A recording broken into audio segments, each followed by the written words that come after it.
Hi, everybody, and welcome back, and thanks for joining us as we continue to try to bear through all this winter weather. On that note, well, it's not going to be as extreme over the next several days.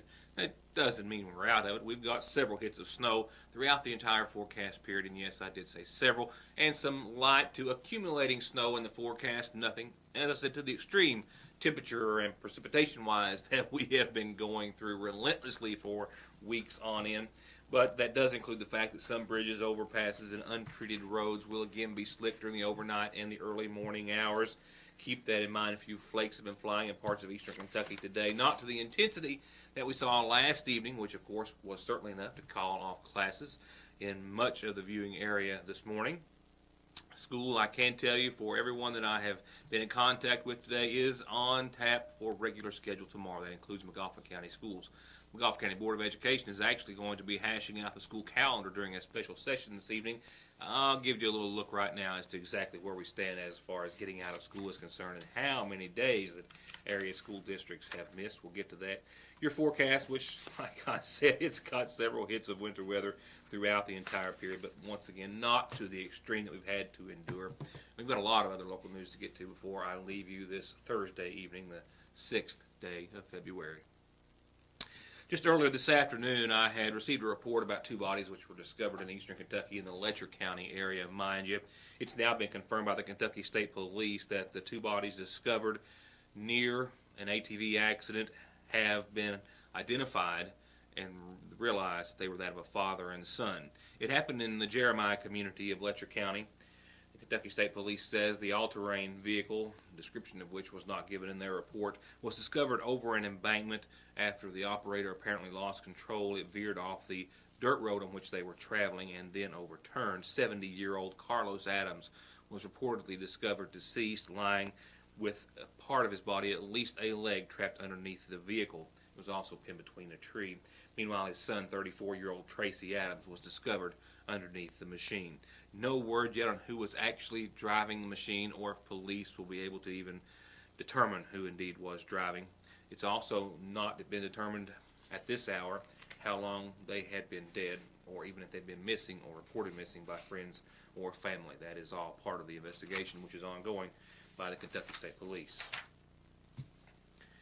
Well, we're now at our third, as far as recent days are concerned, fatal auto accident in Kentucky, in eastern Kentucky, mind you, in regards to roadways which have become very hazardous to travel on since all of this wintry weather and precipitation that we've been seeing.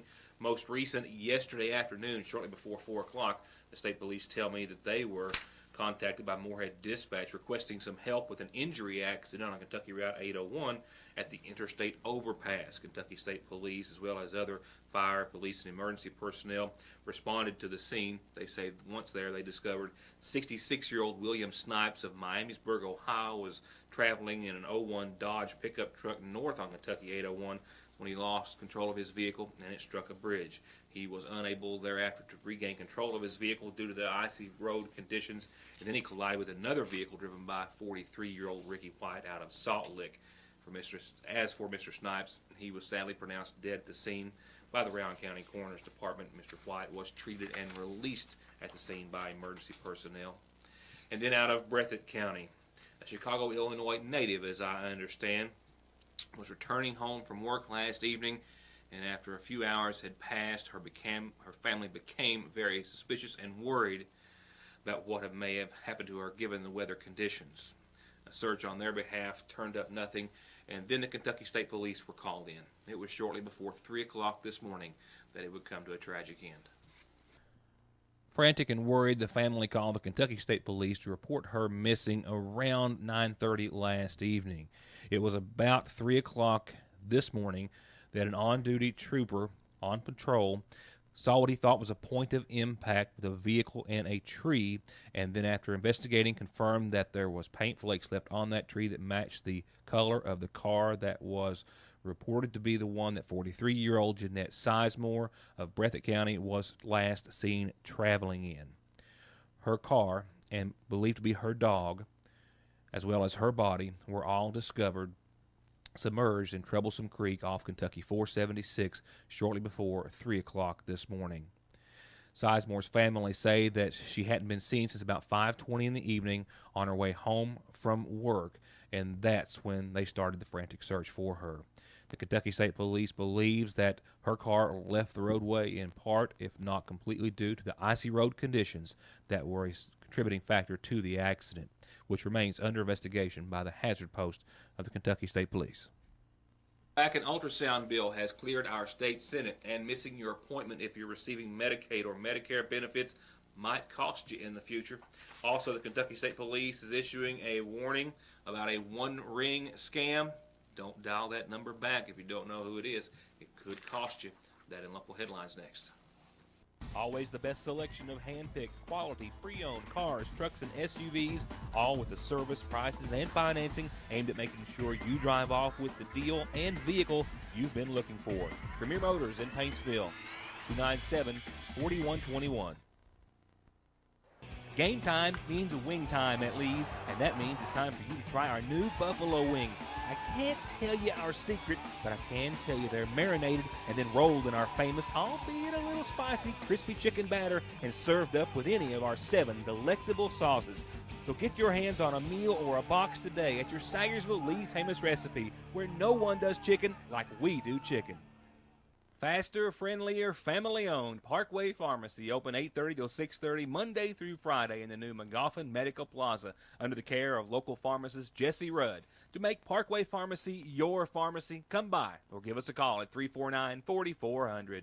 From time and money-saving services like their overdraft protection, telephone and online banking services, to finding the right home, college, or car loan, to personalized checking and savings accounts designed around your exact needs, Sayersville National Bank is still your best choice and the same locally owned and operated bank that's been looking out for your family's financial health since 1902. Sayersville National, restoring the piggy bank population one savings at a time.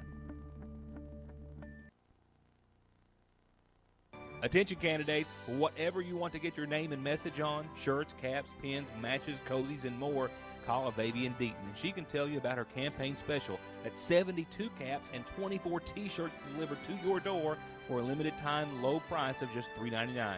Call Avavian, 349-3835. Grabbing your cell phone to check that call that you just missed? Well, it may cost you big bucks if you follow through with it and hit the send button. In fact, it's happened to a couple of users here in the newsroom. At least they heard about the scam just before they hit the send button. Meanwhile, the Kentucky State Police is now issuing an official warning to all cell phone users across the state to be aware of a new scam that they've called the one-ring scam for obvious reasons. Meanwhile, Better Business Bureaus across the country are seeing a rash of reports of ring-and-runs, they call them, on cell phones, where returning a missed call from an unfamiliar number might cost you some big bucks. Scammers are getting rich from individuals who are curious enough to see, well, who just called them. It's because of a computer program that's originating outside the United States, dialing Americans, customers' cell phones, and letting the phone ring maybe 1, maybe 2 times, just enough to register on your cell phone, but more often than not enough time for you to answer the phone call. Many people who receive this missed call and then are calling it back are being charged $20 just for the call, and then $9 or $10 a minute thereafter for every minute they stay on the line. Better Business Bureau experts say this is called phone cramming, when these automated dialers send out thousands of calls to random numbers. Most of the area codes are from the Caribbean islands, but Better Business Bureau says there's no way for them to really know, even themselves, where these calls are coming from. They advise you to just refrain from returning any calls that would have an unusual area code and that you just don't recognize. I've got a list for you of some of the more predominant area codes that come from everywhere from the Dominican Republic to Aruba to Antigua. The BBB has confirmed that these area codes are connected with the scam, thus far that they know of.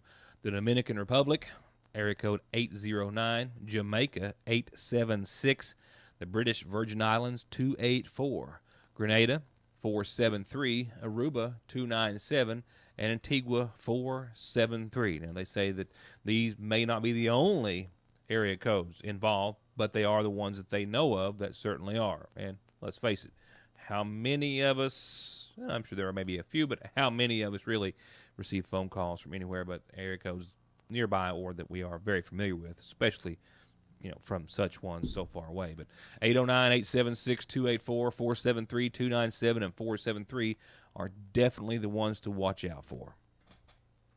Johnson County Sheriff Dwayne Price is continuing to fight the war on drugs, most recently with 3 meth-related arrests. We'll get to that top story in just a few moments. Right now, the McGough County Board of Education tonight has a special session. It's going to be in brief, and we'll discuss in some part the school calendar, taking a look and hashing out just exactly how long classes are going to be in, at least for now, because given our current pattern, it's entirely possible and very likely that it's going to change. In fact, I've already got a change for you, but it's not weather-related, more of an error, so to speak. There's today's date, though, Thursday, February the 6th, and no classes in McGough County and many other schools today. McGough County, for example, has missed 16 days due to weather conditions this year. They've only been in class 8 days since Christmas break began on December the 20th. In other schools are pretty much right on par with us. Johnson County's missed 15. Perry County in the region 20 at the most, others averaging anywhere from 18 to 19 days. And if you think that May 27th is too late, well, that's actually a bit of a typo there, so to speak. Actually, I was informed that after factoring in the fact that there is Election Day on the 20th of May and then Memorial Day's on the 26th, well, as of right now, that date actually should be bumped up one day. So May the 28th right now is the projected or tentative, we'll say, or possible, however you want to call it, date that classes will be getting out here in McGough County. But look for that to change. But you can mark it down and then add one for every day that we miss from here on out. Hopefully there won't be too many more. But May the 28th, right now, the day that students will be getting out of class in McGough County. And a reminder, classes are on regular schedule tomorrow morning. Now it's time to check in and see what's happening on tonight's community calendar, as always brought to you by McGough Farm Bureau.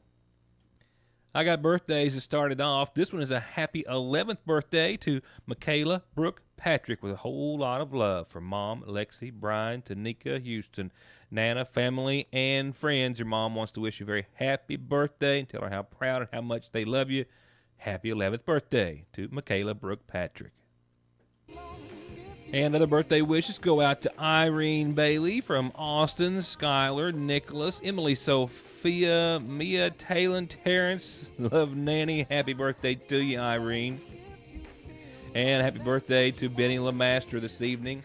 This birthday wish comes from, well, sisters, brother, family, and friends, and a whole lot of others who want to say happy birthday, Benny LeMaster. They love you lots. I'm not done yet. I've got one more. Vivian Perkins, 80 today. And from a host of family and friends, happy birthday, Vivian. I've got just a couple of reminders. Last time, I guess you'll see a couple of them almost. Not much happening out there with the cold and blah weather. That's all going to change very, very soon.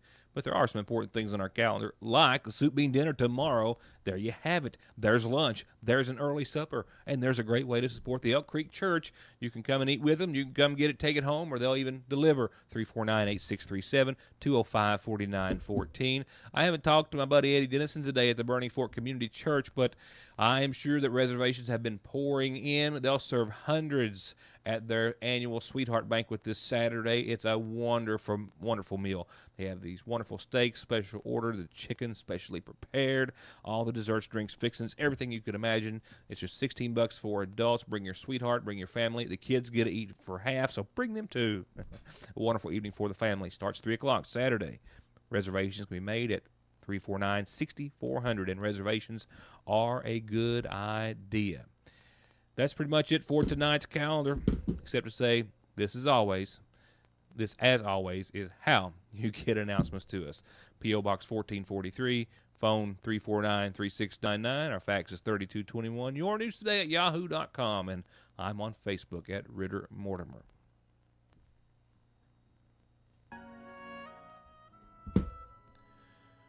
Funeral service announcements for this Thursday brought to you on behalf of the McGough County Funeral Home and McGoughCountyFuneralHome.com. 79-year-old Ada Gray Adkins Montgomery of Sangersville passed away on February the 4th. She was married to Norma Lee Montgomery, who preceded her in death. Ada Gray is survived by a son, Jimmy Montgomery, and daughters Della Minix, Tammy Wright, and Valerie Montgomery. Visitation continues this evening until services, which start tomorrow morning at 11 in her honor, both of which will be from the McGoffin County Funeral Home, with burial to follow services at the Cook Cemetery on Cripple Creek. And lastly, this comes in loving memory this evening of Oral Barnett on what would have been his birthday today, with a great deal of love and admiration from his wife Monty, family, and friends.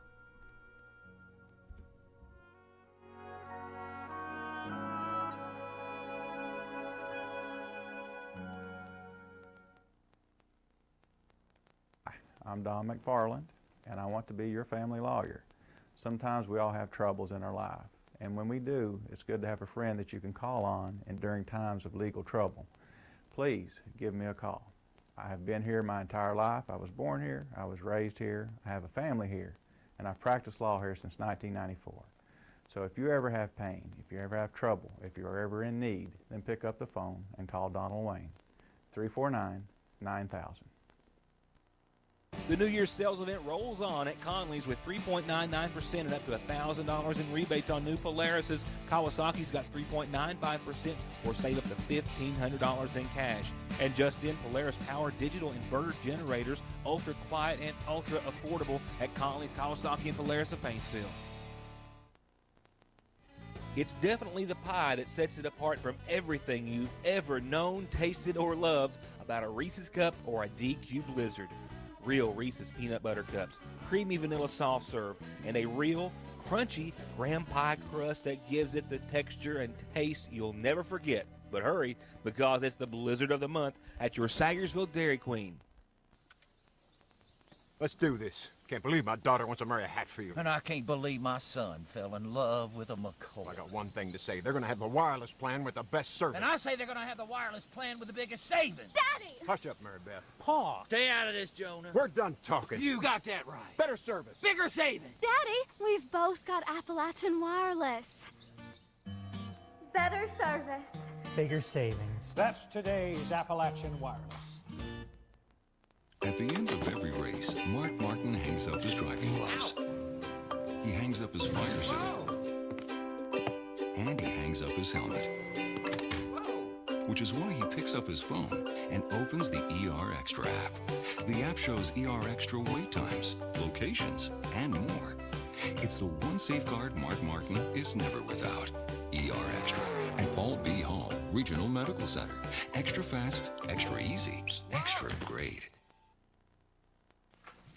Johnson County Sheriff Dwayne Price is continuing to fight the war on drugs, telling us that on the evening of Tuesday of this week, his department received information regarding a possible meth lab located in a vacant mobile home in the Van Leer community, specifically on Hyden Branch.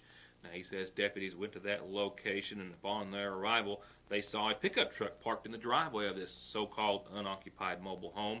They also initially observed a strong chemical smell coming from inside. A strong and distinct chemical smell. These pictures accompanied the press release that I just received from Price a few moments ago that outlines how deputies could also hear people inside of the mobile home once they came onto the property.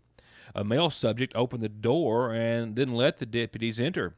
But upon going inside, they located multiple, they say, shake and bake meth labs, as well as meth precursors and a quantity of finished meth product.